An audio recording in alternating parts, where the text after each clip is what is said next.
Bueno, para comenzar, el don de hablar en lengua es una habilidad especial que el Espíritu Santo confiere al creyente.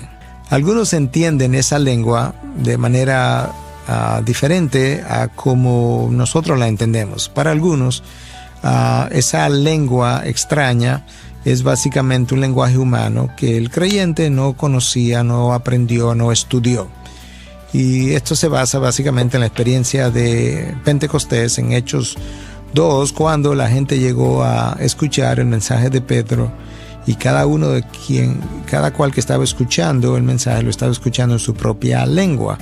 Pero Pedro no estaba hablando en lenguas, Pedro estaba hablando en arameo, estaba hablando en hebreo, y quienes escucharon en un lenguaje humano que era conocido y que era propio de la tierra de donde él provenía, porque había gente de todas partes del mundo, dice el texto en ese momento.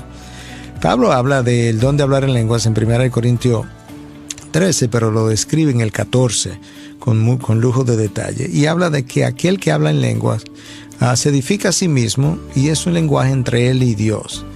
Que cuando no hay nadie que interprete ese lenguaje, no hay nadie que esté presente para interpretar el lenguaje, eso no edifica a tu hermano en lo más mínimo. Y de hecho, cuando no hay nadie que pueda interpretar, aún en la iglesia de Corintios, Pablo enseñó que la persona debiera callar, que debiera silenciarse.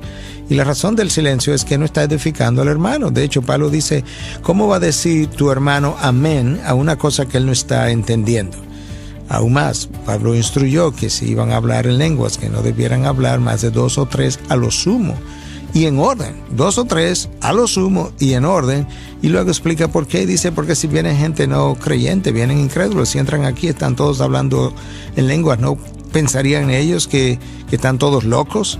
Pues tú te das cuenta que el apóstol Pablo entendía que ese don era algo conferido al creyente y que tenía que ver con su comunicación con Dios, que el que profetiza, dice Pablo, es superior al que habla en lenguas, porque el que profetiza habla a los hombres para entendimiento, para edificación del cuerpo de Cristo, pero el que habla en lenguas simplemente se edifica a sí mismo y está hablando entre él y Dios.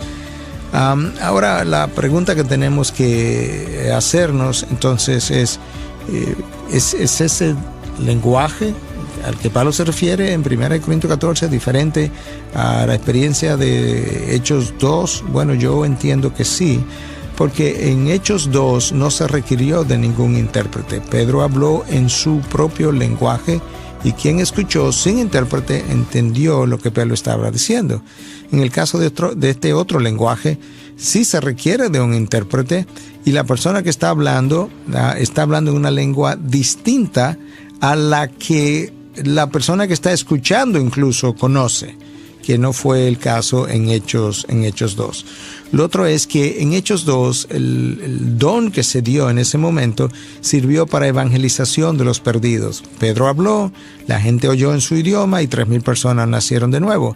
En 1 Corintios 14 se nos dice que ese lenguaje es entre el creyente y Dios, número 1, y número 2, que no es para la edificación del otro a menos que haya alguien que interprete. Por tanto, jamás podría ser usado de manera evangelístico este otro lenguaje de 1 Corintios 14. Por eso nosotros lo diferenciamos.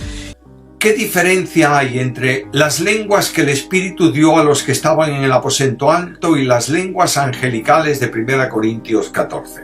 Voy a hacer unas advertencias breves. Lenguas en el Nuevo Testamento son siempre idiomas. La palabra griega para lengua es la palabra idioma. Cuando leemos en la carta a los Corintios, hablan en lengua extraña, ese calificativo extraña no está en ningún texto griego del Nuevo Testamento. Se le ha puesto lo que dice los que hablan en lengua. Los que hablan en idiomas, si no tienen traductor nadie les entiende y eso no edifica la iglesia de Cristo. En el aposento alto, Dios dio capacidad a aquellos sobre quienes vino el Espíritu Santo para que predicasen las maravillas de Dios, que no es otra cosa que el Evangelio de Cristo, en lenguas que fuesen conocidas y comprensibles a una serie de pueblos que ahí se menciona: partos, medos, elamitas, en fin, toda una serie de pueblos que tenían sus propias lenguas y que entenderían mucho mejor el evangelio predicado en su lengua que en arameo, o alabar a Dios en su lengua que en arameo.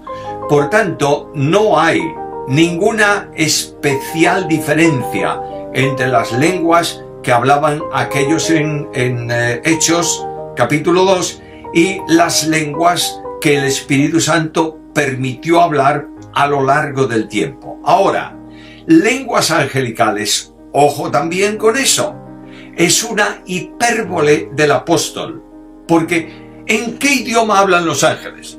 Si hablamos de comunicación de los ángeles entre sí, son espíritu, por tanto nada tienen que ver con un cuerpo físico que necesita oír y necesita hablar.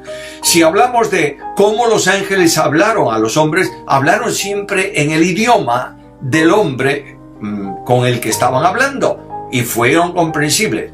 Ahora, los ángeles que traen un mensaje de Dios dirían ese mensaje perfectamente, sin equivocación ninguna, y utilizando un idioma que fuese muy comprensible. Y Pablo dice: si yo soy capaz de hablar tan perfectamente como hablaría un ángel, pero no tengo amor, vengo a ser como metal que resuena o címbalo que retiñe. Esa es una pregunta muy buena, sobre todo porque en el día de hoy muchas personas afirman tener el don de hablar en el lenguaje de los ángeles. Pero cuando leemos ese texto en su contexto, hay un solo versículo en la Biblia que habla de eso, 1 Corintios capítulo 13, en los primeros versículos, vemos claramente que el apóstol Pablo está usando una hipérbole.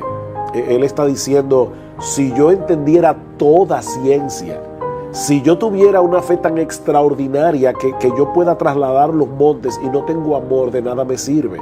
Y en ese contexto dice: si yo pudiera hablar todas las lenguas humanas o angélicas y no tengo amor, nada soy. Entonces, ese texto no enseña necesariamente que existen lenguas angelicales. Está diciendo Pablo: aunque yo pudiera hablar chino, ruso, alemán y hasta el lenguaje de los ángeles, y yo no tengo amor, de nada soy. Nada soy, eso de nada me sirve. Ahora, puede ser que haya un lenguaje angelical, tal vez, pero es absolutamente desconocido para nosotros. Usar ese texto para decir: bueno, yo hablo en lenguas y esas lenguas son angélicas, es llevar el texto más allá de lo que ese texto enseña, porque en todo el resto del Nuevo Testamento, cuando se habla del don de lenguas, que era sí hablar idiomas, no estaba hablando de lenguas angelicales, sino de lenguas terrenales. La palabra glosa habla de idiomas que se hablan aquí, ahora, en el tiempo. Entonces, gracias por la pregunta. Yo no creo que la Biblia confirme que hay una lengua angelical, y si la hay, eso no nos incumbe, porque en el cielo yo no sé qué idioma hablaremos. Cuando en 1 Corintios 14 se prohíbe en la iglesia el domingo hablar en lenguas, a menos que haya alguien que interprete, y que sea por orden, 1 o 2 o 3, pero no todos al mismo tiempo. Y eso a mí, ¿verdad? Pues me sacaba de onda. ¿Por qué los pastores no obedecen la palabra de Dios? Y a través del tiempo pues ya nos dimos cuenta, ¿verdad?, que todo hay un orden en la Biblia, y para eso se escribió todo el capítulo 14 de Corintios, para regularizar el don de lenguas, del cual se ha abusado muchísimo. Y así comenzamos a descubrir tantas cosas que están en la Biblia, pero que necesitamos entender que mientras más pasa el tiempo y más caminas tú con Dios, más luz tenemos en la revelación. Ya no hay más revelación bíblica. La Biblia es un libro sellado, donde termina con Apocalipsis diciendo que nadie hay que agregarle ya nada. Dios ya no tiene nada que decirnos del infierno, del cielo, de los ángeles, de la vida, de la muerte, de la resurrección, más lo que está aquí. Entonces todo lo que Dios tenía que decirnos se encuentra aquí. Ya no hay tal cosa como que tengo una nueva revelación. Espérame, tienes una nueva iluminación de lo que ya está revelado, pero nuevas revelaciones ya no hay, porque la Biblia está completa. O sea, las lenguas existen, pero llegó el momento que comenzaron a enseñar que si tú no hablabas en lenguas, no tenías el bautizo del Espíritu Santo. Eso es una herejía. ¿Por qué es una herejía? Porque si una persona recibe a Cristo y le falta algo, es una persona mocha. Es como un niño que nace y que te falta el páncreas, o naciste sin el hígado. Espérame, eres un fenómeno, no eres una persona completa. Entonces, cuando nacemos en Cristo, estamos completos, dice Colosenses capítulo 2, y no nos falta nada. Hemos sido convertidos, transformados, regenerados por el Espíritu Santo, ungidos con el Espíritu Santo y bautizados con el Espíritu Santo en el momento de la conversión. No nos falta nada más que crecer en la gracia y el conocimiento de Cristo y mantener esa llenura que viene después. Pero ya tenemos al Espíritu Santo, ya fuimos bautizados y unidos a Jesucristo, ya hemos sido ungidos y no hay otra unción.